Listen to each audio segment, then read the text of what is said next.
Well, the first week is, there isn't much dialogue in the first week between the jury. It really is simply a process of sitting in a darkened room next to some people you know, some people you don't, and making a judgment about the photography that you see and simply saying yes or nothing. And if you say yes, if any one person says yes, the photograph passes through to the second round.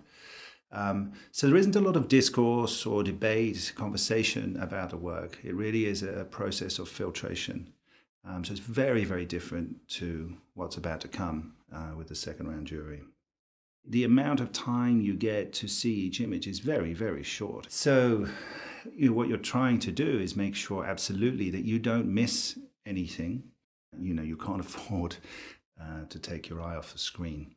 Very impactful pictures, very bold pictures stand out in the first round jury. So it's very important to try and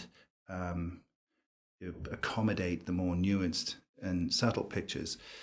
And also to bear in mind that in the second round, we have significant opportunity to discuss all of these images.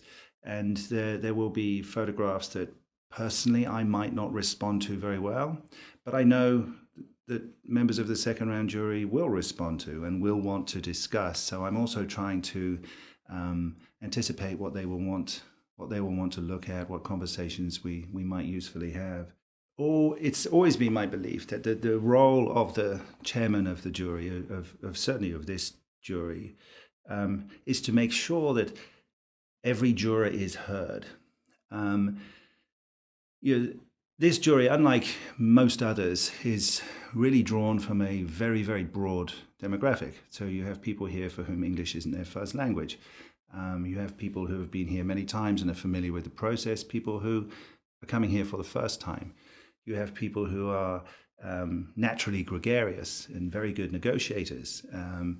And you have people who do not have to negotiate, do not have to talk about photography very often indeed. And so it's very important for me to make sure that everyone is heard, because I think we all benefit, of course, from that conversation. Everyone in that room at some point will have the opportunity to talk about work, to argue for work and argue against work. And everybody in that room will lose that argument at some point. And sometimes it's very hard for people to accept that they've lost an argument. But if they feel that they were listened to and they weren't able to persuade the other jurors, it makes the process of losing the argument much easier to bear. So I think my principal role is to make sure that everyone has the chance to speak, everyone has the chance to be heard, to make sure that the process is adhered to and everybody understands what is being asked of them, and what the rules of the competition are, and how they both liberate us and constrain us. So that's really, I think, what I'm here to do. I was quite disappointed in the sort of the narrow vision that many photographers seem to have of the world, or what needs to be photographed, or what needs to be entered into this competition. So I think what we're seeing is really the consequences of less financial support for photographers now as opposed to 10 years ago. And so there are very significant stories, very important stories that are photographed with less depth by less people, and by the people who photograph them with less time. And I think you really start to see that, particularly in the story sections where photographers are able to enter up to 12 images. It's always a time for reflection at the end of the jury process.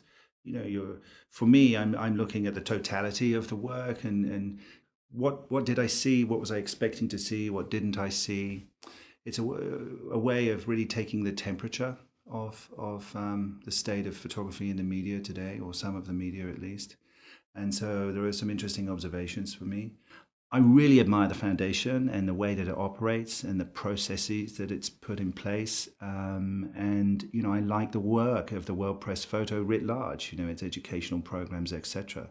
And the people here are really charming. So, it's always a delight to get the call from Michael. The only anxiety is the time, right, that it takes. But it's a tremendous privilege to come here and participate and to to look at the work of all these photographers from all over the world. Yeah, the first round will hand over to the second round. So yes, we're getting to the business end of the competition now.